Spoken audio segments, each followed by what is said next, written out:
Okay, what's up, you guys? It's head coach Ross for the ATACX Gym, Street Warrior in Gia Uhuru. Uh, Gia Uhuru is Swahili term. It means the way of freedom. It's my family's fighting system, which of course is rooted all the way back through Congo, the Kingdom of Congo and Africa, and connected to, it's the source and root of the whole entire discipline that the Portuguese mispronounced and miscalled capoeira. They try to pronounce the kipura, the Congo term kipura. They mispronounced it as the term capoeira.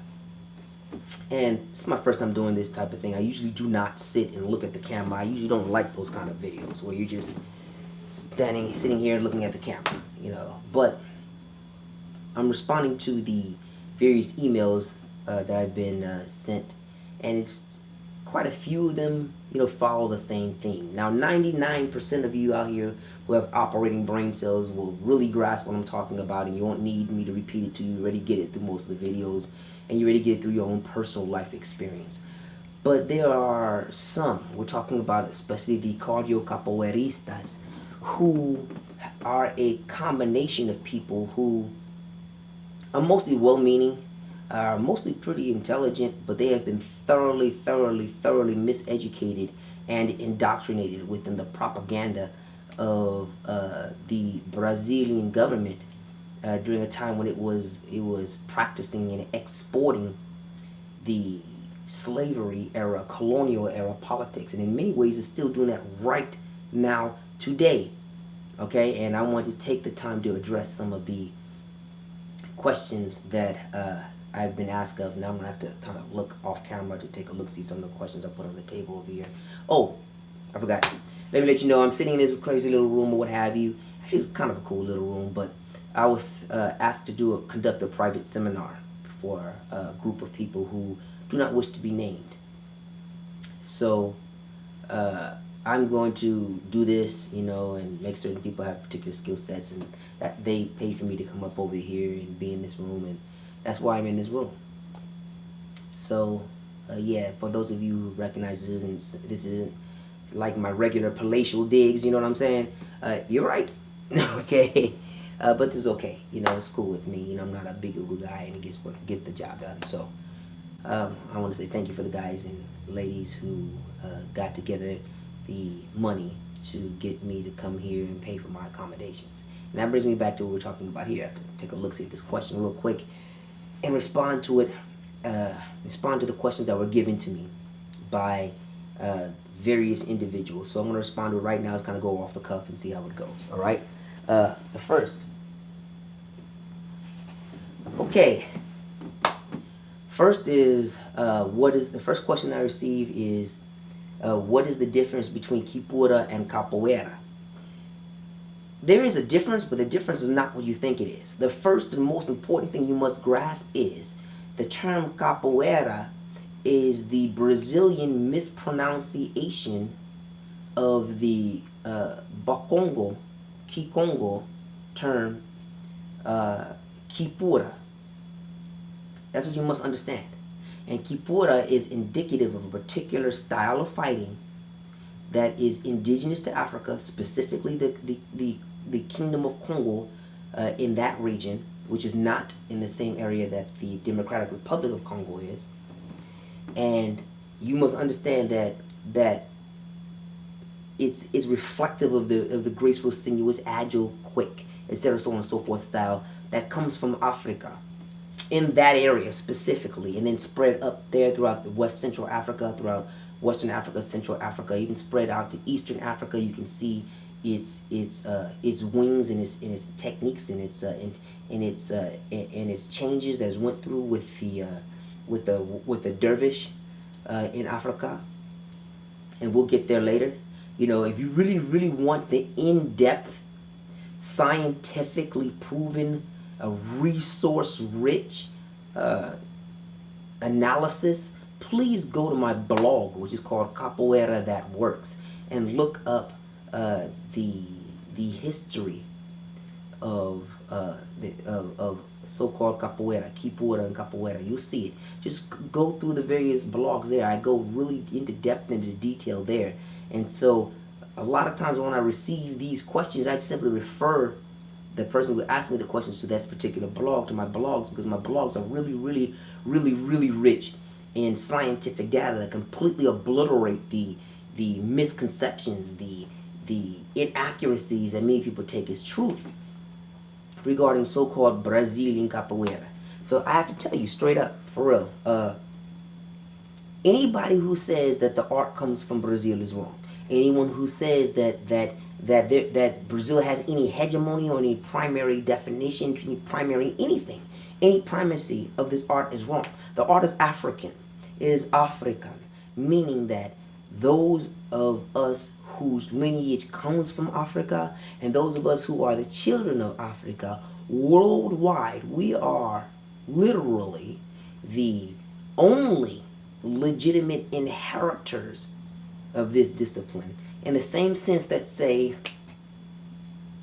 Koreans, wherever they are in the world, could just decide one day to start studying Taekwondo, Hapkido, or any of the other arts that are indigenous to Korea, and they'd be absolutely right to do so. They have every right to claim it as their cultural legacy and that they are direct descendants of it. They're absolutely right to do so. That's exactly how we, especially those of us in the diaspora, Africans in the diaspora, that's the position that we have vis-a-vis pretty much all of the African arts, the Mantu, the fighting systems, but most especially fighting systems like Kipura. And that includes a whole bunch of other African fighting systems that people have no clue is African, such as the entirety of the arts of Asia are African, because the indigenous settlers and the creators of the bedrock and the evolution of the finer points of the systems that have taken root in and flowered throughout all of Asia are also Africans. I'm going to say it again. That means all of the arts of Asia are African. And I'm aware that Asia is actually a Greek term that's not the indigenous term for that landmass. I'm aware of that. But I have to use that term for purposes of communication for this video. So what that means is that Kung Fu is rooted in African arts. No questions about it. Zero. Prince Gautama, the middle son of the Middle Empire, one of the 5 empires of what we now refer to as India. It's not called India, but we now refer to it as India. Prince Gautama traversed the mountains, etc., so on and so forth, and traveled into what we now call China. And the Chinese wound up calling Prince Gautama Datmo and Buddha. That's the same guy. He was already schooled in the African fighting systems, and that includes Smai Tawi. Smai Tawi is the correct name for the art that later became miscalled yoga. It is at least 2,000 years older than the art that we call yoga, and those of us in the West misunderstand what yoga is anyway. Yoga is not only a health system, it's also a fighting system, which a lot of people don't know. It's a health system, it's a fighting system, it's a rejuvenation system, it's a philosophy, it's a lifestyle, whole bunch of stuff. And we'll get into all of these things as a separate issues where I'll delve into it and I'll bring my books and I'll show you sources and specifics where you can do your own research. I know that most of you are not going to read any books, but for the 4 of us that still read books and recognize how vitally important books are, I'm going to bring it so you can check it out. Why do I favor books, by the way, over websites? Here's the reason. Because oftentimes websites are areas wherein information from books are uploaded, or information from other areas are uploaded. This affords and allows the person who's uploading the information on the website to further edit and to further change, delete, alter, etc., so on and so forth. the information from its primary source. My father and my uncle used to always tell me, they still tell me to this day, go to the source, go to the source, go to the source. So that's what the books are. The books are really the penultimate source. The books will tell you who the author is, what their ideas are, what other resources, what other books, what other scientific works that they utilize to help them with their work. But also the book compiles the actual work from their field work. This is very important because compiling the field work itself, meaning the pictures and the areas and the specifics of where you exactly went to get these particular pieces of information, allows those of us who are interested in fact checking you to actually go to the same place that you did, do the same things that you claim that you did in your book, and determine for ourselves how authentic, how accurate, how reliable the information you have is. Websites do not provide that kind of information in general. As a result, what we tend to do is we tend to be a little bit skeptical of websites in certain areas, but not in the way that many who try to denigrate websites attempt to do. So that in of itself is a different argument. But I really want you to understand this. Going online and getting websites or what have you is important. It's very, very good, but you have to check their citations. You have to make certain, you have to see where their sources of information come from. You don't just believe the article just because you read it. You want to see where whoever it is that wrote the article got their information from. And that takes us right back to that whole issue regarding Brazil and capoeira and capoeira and all that other good stuff. Again, I can't emphasize this reality enough.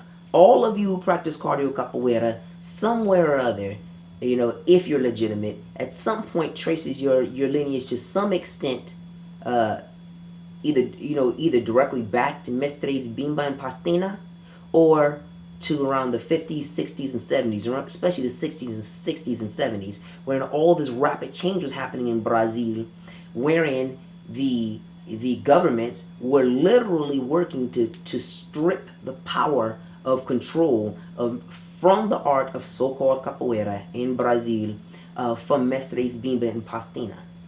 That's what happened. The same government went out of its way to murder both of them. Let me repeat this. The same government, Brazilian government, went out of its way to murder both Pastina and Bimba. Now, how did it do this? Through constant economic pressure, police pressure, underhanded manipulation, and through deliberately disrupting their ability to live and support themselves. By that I mean, especially with the rise of in 1964 and the rise of the military government in Brazil, which is incredibly illegal. That should not have happened. It's a coup, and that coup was supported by both Britain and the United States, where I live. I live in the United States. So our government was all up into it, up to their neck. It's not a surprise. We already know our government is racist and corrupt. We already know this. So in 1964, which is about 52 years ago at this current recording in August 23rd in the year 2016, the United States helped the Brazilian military rise into power. The Brazilian military's response was immediate suppression. They weren't trying to hear anything from anyone who wasn't part of their crew at all. And of course, they looked with great suspicion and great disdain and anger and great fear upon Mestres Bimba and Pastina. And here's a reason why. Another reason why that these Brazilians, especially the Mestres and whatnot, who don't know their history and who are in fact propagating the information of the enemy, is the reason why they don't teach you this. But I'm going to tell you. The main reasons why the Brazilian government was so angry and so afraid at Bimba and Pastina is because this same art, capoeira, in the Congo and in so-called Angola, as well as Mozambique, which was actually controlled by Belgium at that time. This same art was being used by our African ancestors to throw out the colonial powers in that area as of overwhelming importance. I cannot emphasize to you how important that is and why it's had such a tremendous impact specifically upon Brazilians and Brazil. Well, the biggest reason why it's so important is because Portugal, who is the parent of Brazil, Portugal was in fact maintaining slavery in both Mozambique and Angola, and was trying to do its thing in the Congo as well. You know, but the Congo is mostly, you know, Belgium with the guys over there, so, and the French speaking. So the Brazilian military government of 1964 was watching the military achievements of the original African warriors who they thought they had extinguished. They thought they extinguished these guys and girls, but these brothers and sisters were not dead by any shot. So in the 40s, the 50s, in the 60s, slowly but surely, these Africans were overcoming all forms of obstacles, all forms of repression and oppression, the kind of thing that had never been seen in this earth before, the kind of thing that the European slavers did not think any human being, including themselves, could overcome, which is why they created the system the way they did. They felt it was impossible for anyone to overcome it. Well, these Africans not only overcame it, but they overcame it using the indigenous fighting systems of Kipura, of Libanda, of Mbundu Ngolo Kipura, which was miscalled Capoeira de Angola. And of course, because it's real world self-defense skills, it looks nothing like what you guys are practicing in cardio capoeira. You guys are practicing, I can't emphasize this enough, you guys are practicing exercise that actually came from the military, 1964 military Brazilian government's attempt to lure in international tourists in order to receive their money and to build an economic infrastructure that would cover its ruinous spending and costs. I remember actually this phrase I'm about to say to you right now. I remember my elders talking about this. But what you're practicing, it was literally called tourist capoeira. Literally. It was literally called tourist capoeira. It was the type of thing that you did to attract tourists and get them to pay you money. It was deliberately fake, falsified, watered down, and basically boo-boo. There's no chance whatsoever that anybody who was a self-respecting so-called capoeiristas in the 50s, 60s, or 70s would be doing what you're doing for real. Especially with what was happening during that period of time, not just in Brazil, but worldwide. I can't emphasize this enough. So in response to the question, all right, what is the difference between Kipura and Capoeira? Kipura is the real deal. Capoeira is what our enemies want you to think, practice, and do because it helps them stay in power and it helps build money for them. The more you practice what they call Capoeira, the more you put chains on your own brains, your own heart, and your own ability to protect yourself while you simultaneously increase the power and strength and hold of the individuals who are not only the enemies of art, but people who don't like you either. And they especially don't like me. If you're a person of good heart, of goodwill, there's no way that you can abide that. Especially once you've been exposed to what the real truth is by me. And let me emphasize this. I and my family, and only I and my family, are the ones to bring the actual modernized, effective self-defense expressions out to the world now. This doesn't mean that there aren't other legitimate expressions. I can think of a couple of legitimate instructors right about now, like Mestre Gatier and G-Force International. You know, there's only a couple of them, but they're out there and they're legitimate. But the difference is, our system is much more comprehensive in scope. It's very specific, and it's also much more comprehensive. And much more detailed. I can't really emphasize to you how significant the difference is. In no way am I denigrating these other very, very rare, there's maybe about 3 or 4 other legitimate brothers and sisters who are, and there are sisters who are legitimate, who are practicing this art, the art of our ancestors. Because this is, those of us especially from the neighborhood, we know this, all right? We have our own, even within our own style, we have our own style of fighting. For those of you who don't get that, let me try to drill it into your head in a way that you will understand. Think of boxing, okay? Muhammad Ali does not box the way that Tyson does. Floyd Mayweather does not box the way that Ali does. But they all do boxing, okay? That's how families like myself and individuals like G-Force International, that's how we differ, okay? We embody our ancestral fighting systems, all right? Which, unlike others who make this ridiculous claim, you know, we recognize right away that our fighting system has all the stuff that you think we don't. Oh, wait a minute, that looks like judo. You're copying judo. Well, actually, the original founders of that art are the Ainu, A-I-N-U, all right? And they founded Bu, which is the warrior way in Okinawa. From that warrior way came jujutsu. From jujutsu came Jigoro Kano's judo. But those techniques were already in existence. What differed was the training method and the time period that it was applied in, because the challenges differed as time passed and civilization evolved and changed, etc., so on and so forth. But the techniques were still there. So it's not we look like judo, judo looks like us. It's not we look like Kung Fu. Kung Fu was literally founded by us. Literally. Gong Fu, by the way, not Kung Fu with a K. Kung Fu with a K means great skill. Gong Fu is one of the more acceptable terms for the fighting systems. Wushu, Xuanfa, etc., so on and so forth. All right?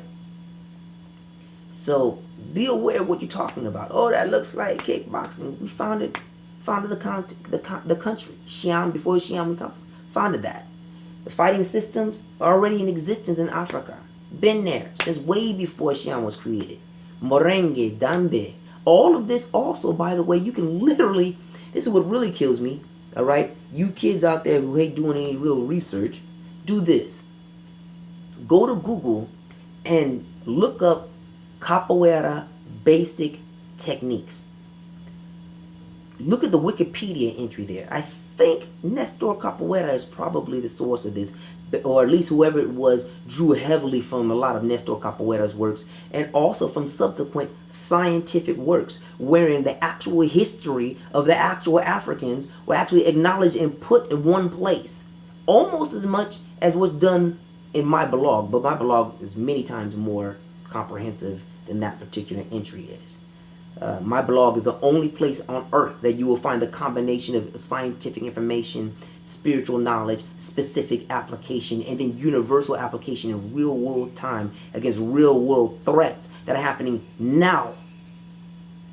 My blog is the only place that'll do that. You know, I'll show you how you can learn the techniques of what the stances and transitions are and how to be able to not get shot in drive-by doing it. I'll show you how to do that and prevent yourself from being raped. Oh, wait a minute. A lot of people will trip off of that. It's the third question. I'll get to that in a minute. All right? But you really have to grasp this, okay? If you go and look up this information, if you Google Capoeira basic technique lists, you'll find all this information, and you see all these references to other fighting systems, Dambe, Mani, what else they have up in there? They have a series of, I can't remember them all right now, but they have a series of fighting systems there, okay? One of the ones they don't mention, but which of course is heavily impacted and clearly African, is Kali. You're gonna trip. Well, how is Kali African? Well, Kali is actually the name of the war goddess, the fighting system in so-called India.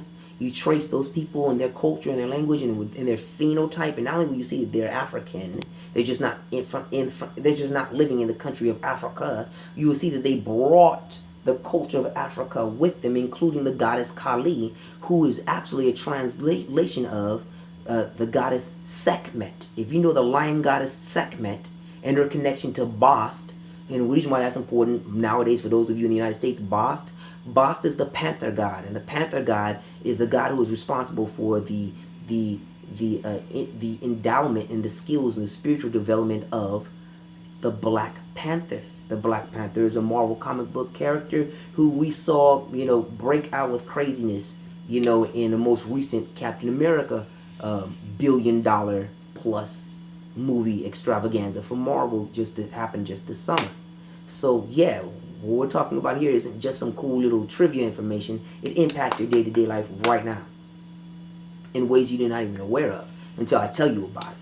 So yeah, Kali, the goddess of destruction, etc., and so on and so forth, is really a cultural translation of Sekhmet by the same people who worship the lion goddess Sekhmet, Africans there in Tamarian, which is miscalled Egypt. Egypt being the corruption of the Greek term for the African pharaoh Menes. The Greeks used to call the African pharaoh Egyptos. And it's spelled Aegyptos,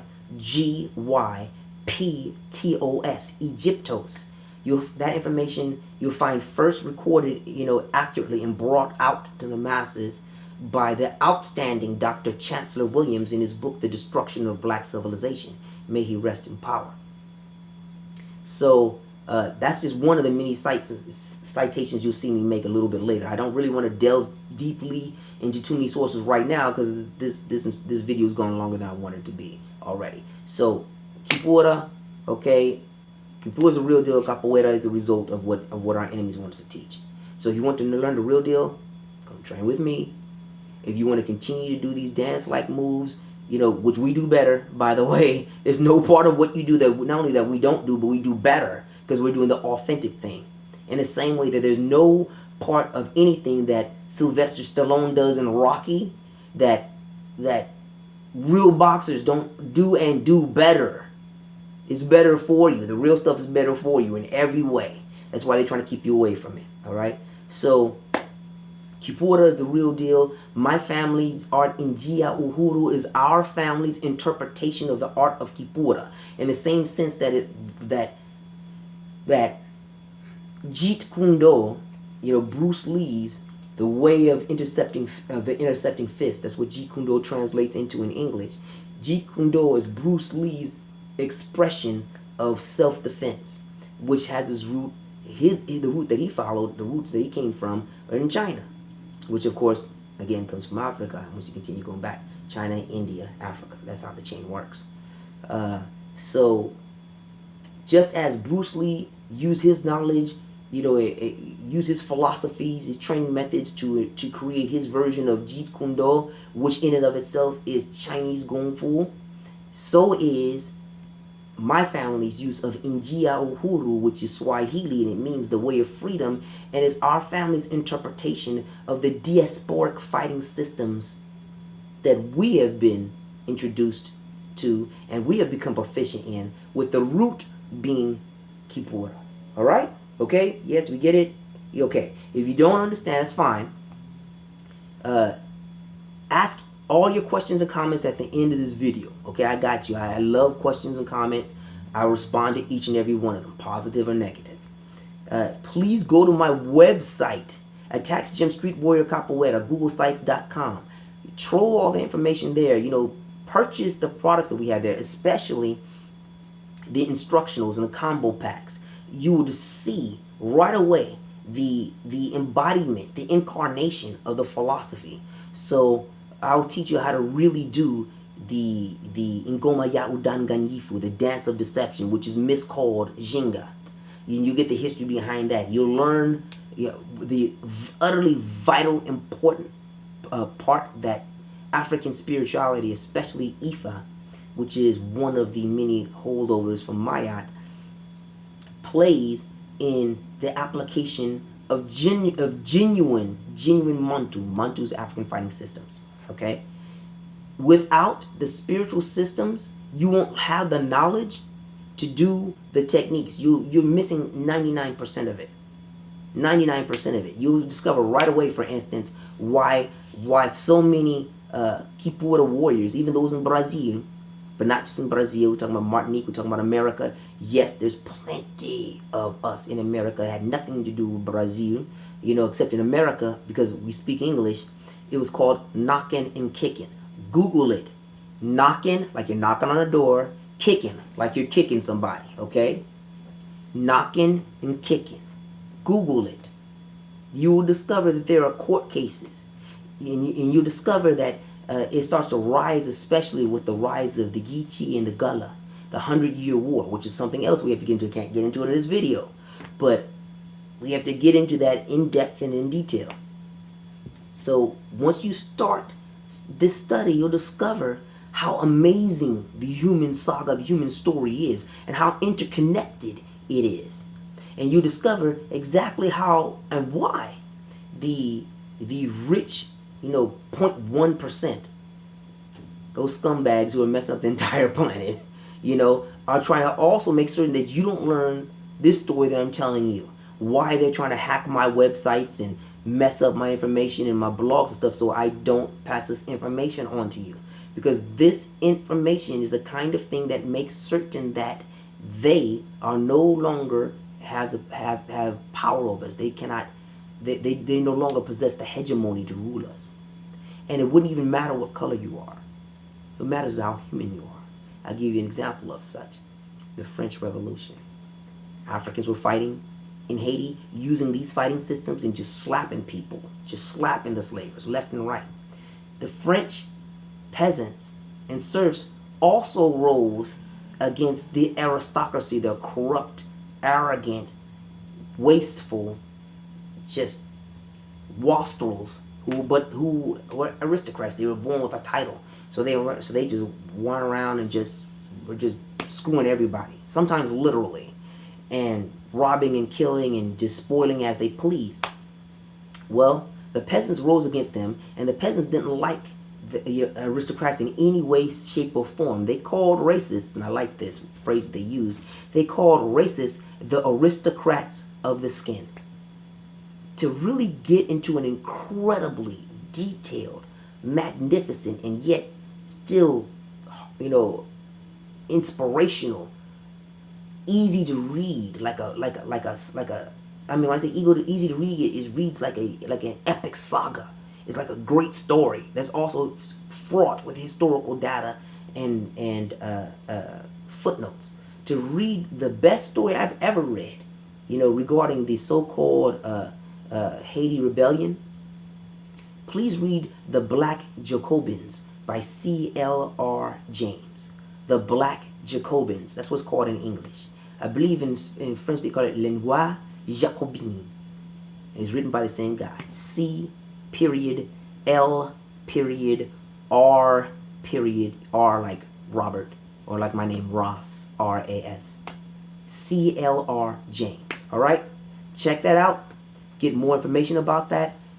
If you pay close attention, you'll see how the Assassin's Creed, that video game, bit their entire style, the parkour and all, the hood, the weapons and everything, from us. Oh, wait a minute, you didn't know about that? You want to check out my next video then. Alright? Head Coach Roch of the ATACX Gym. Alright? Take care of yourself. Asante sana. Ashe.